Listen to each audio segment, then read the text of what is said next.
Common Ways the Earth Human Being Irrationally Uses Coercion, Pressure, and Force by Vivienne Legg, December 3, 2013. To use coercion, pressure, and force in our dealings with ourselves and others is simply illogical, and it is the result of us presuming we can follow our own laws independent of the creation. This following paragraph from Billy's article Persönlichkeit und höheres Selbst, Personality and Higher Self explains that if in our thinking, feeling, and deeds, and in all our other things, we are not aligned with creation, then we inevitably offend against the principle of the great oneness creation. Because we are of the irrational assumption that we can run our lives and live according to our own laws and recommendations instead of those of creation, we also presume to irrationally view and regard our unlogic as logic. Due to this high-handed irrationality, we also then attempt to force our own endeavoring onto others, completely against their will.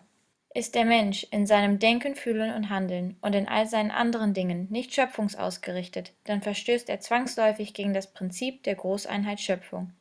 Weil er der irren Annahme ist, er könne als Mensch nach eigenen Gesetzen und Geboten schalten, walten und leben, darum erdreistet er sich auch, seine Unlogik irrenderweise als Logik zu betrachten. Aus dieser selbstherrlichen Irrung heraus versucht er dann auch, anderen Wesen, völlig entgegen deren Willen, sein eigenes Bestreben aufzuzwingen. We try to force our own endeavorings onto someone else because, as a result of not following the creational laws, we do not perceive, recognize, and respect the fact that another human being must have his or her own perceptions, thoughts, cognitions, and experiences about something at a very deep level for it to become his or her own knowledge and wisdom. Illogical is a word that is repeatedly used in this teaching of the life to describe many aspects of Earth human thinking and behavior. The advice given to us in this teaching of the Prophet stems from the knowledge of how the creational laws work. It is not an arbitrary code of ethics imposed on us and disconnected from reality. That means that, given enough evolutionary time, every human being could eventually come to learn these things as a result of his or her own searching and striving, and could, and can, discover the illogical nature of the above-mentioned behaviors. Regarding the teaching concerning force, pressure, and coercion, which fall broadly under the term Gewalt, it can be confusing to try to determine which the correct behavior is in each context of life, but I find it becomes much simpler when you remember that, in every case, what distinguishes the right way to behave from the wrong way is logic. So we need to consider this. It is not possible to completely avoid Gewalt in the human life or the animal, plant, or any other life on this earth and in the universe.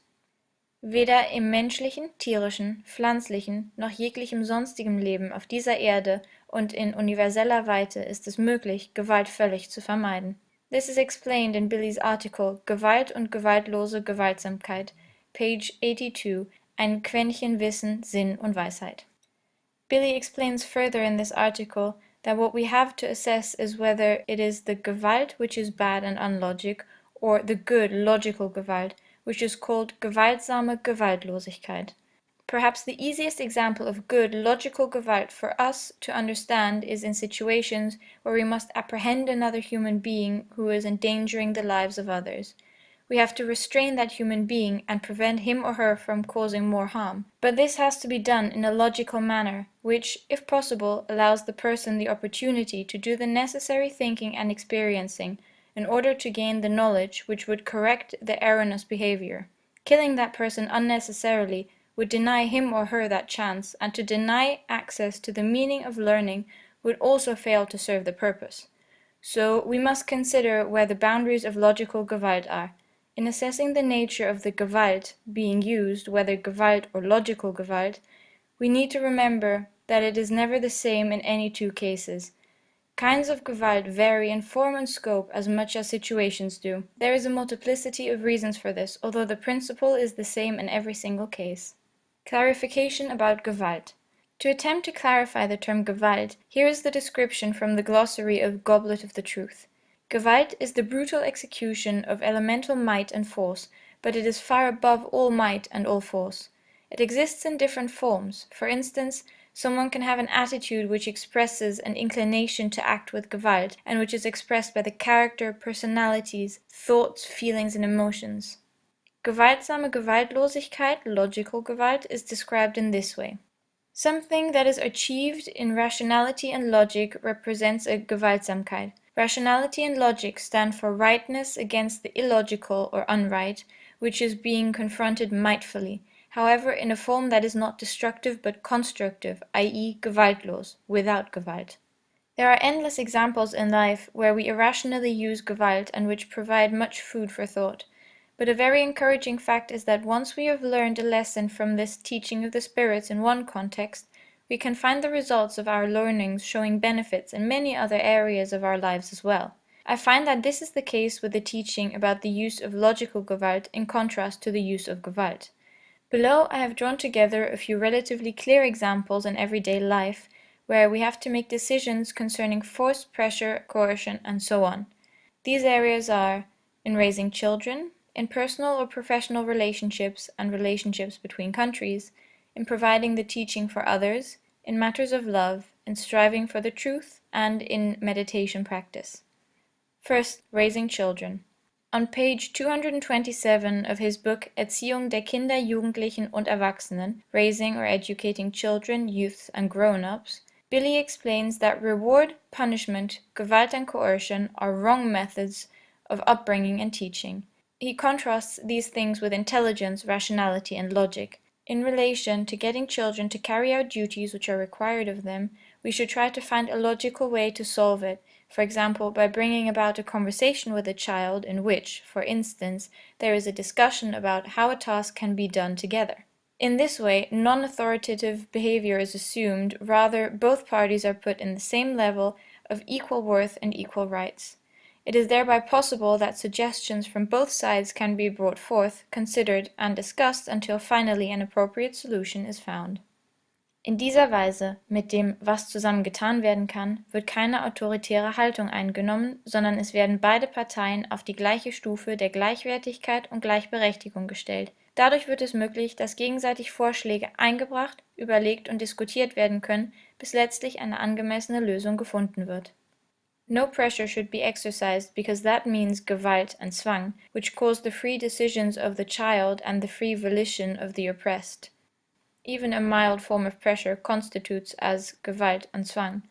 These factors, Gewalt and coercion, bring about rebellion, not just with children but with grown human beings who have had good upbringing. Billy clearly says that only methods of upbringing and teaching that are without pressure, gewaltlos and zwanglos methods, lead to results. Second, personal and professional relationships. On page 6128, Gesetze und Gebote des Verhaltens, Laws and Recommendations of the Behavior, Billy deals with the need to accept the way another human being is. It does not mean that we have to agree with, support, or like that behavior, but that we cannot change it through a non-acceptance. It is no good to try to change someone. It makes no sense to use compulsion to try to change someone's actions or opinions to the way that we think it should be. We should not exercise either mildness or hardness to try to change someone or their opinion. If you exercise Zwang and other Gewalt towards another human being, then he or she simply adapts because in his or her powerlessness and weakness, he or she has no choice or gives up his or her free will and becomes subordinate to you. Übst du Zwang und sonstige Gewalt auf einen Menschen aus, dann fügt er sich einfach, weil ihm nichts anderes übrig bleibt in seiner Kraftlosigkeit und Schwachheit. Oder er wird dir hörig in demütiger Ergebenheit, so er sich dir unterwirft und seinem eigenen Willen aufgibt. This applies whether the thing you do not accept about another person is good or bad. The principle remains the same in either case. Our task is to teach the other human being using intelligence, rationality, and logic, and by showing in a sensitive, refined way what is right and wrong. It must not come across dictatorial or didactic, rather relaxed, free, and such that it is a motivation for a conversation. Third, providing the teaching for others. In Goblet of the Truth 21:107 we read, "The true prophet namely may only teach you but not urge you to accept their teaching, because this would be the equivalent of a coercion to the belief, and through a coercion to the belief you would learn nothing and not find the truth in yourselves. Rather, you would only become the pattern of a new belief, without finding the truthly truth of all the truths within yourself." Die wahrlichen Propheten nämlich dürfen euch nur belehren, jedoch nicht dazu drängen, ihre Lehre anzunehmen, weil dies ein Zwang zum Glauben gleichkäme, und durch einen Zwang zum Glauben würdet ihr nichts lernen und nicht in euch selbst diese Wahrheit finden, sondern ihr würdet nur zur Schablone eines neuen Glaubens. In Goblet of Truth 288, Billy writes, "And for the sake of the truth, always carry out everything in honesty and equitableness, or fairness, and instruct or teach your next ones without encouraging and without coercing them in the word of the truth and in the laws and recommendations of the primal wellspring, or creation. Und belehrt oder unterrichtet eure Nächsten ohne Drängen und ohne Zwang in den Worten der Wahrheit und in den Gesetzen und Geboten der Urquelle der Schöpfung." Fourth, matters of love. We cannot make someone love us or force ourselves to love someone. We might be able to compel someone to develop a false form of love for us. The reason that this would be possible is because false love forms are not based on the true perception of reality, so the human being concerned does not need to have his or her own perception, recognition, experience, and wisdom in relation to it, but can have it imposed on him or her from outside, for example in the form of suggestion and persuasion. False forms thrive in absence of the attractiveness required by adherence to the creational laws and recommendations. False forms of love are based on delusion and belief. This is the type of love religions teach. Goblet of the Truth 28:215 says that we must liberate ourselves from the dogmatic restrictions. We must turn to the creational laws and recommendations and follow them in the strictly logical manner.